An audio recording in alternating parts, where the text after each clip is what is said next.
Hi, I'm Kaisu from the Confident Educators. Here are 3 skills that help teachers in early stages of their career and teachers that are returning from an extended period of leave to excel.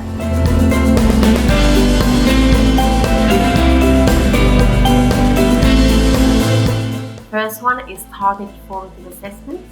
It saves time and helps teachers to meet the students at their point of need.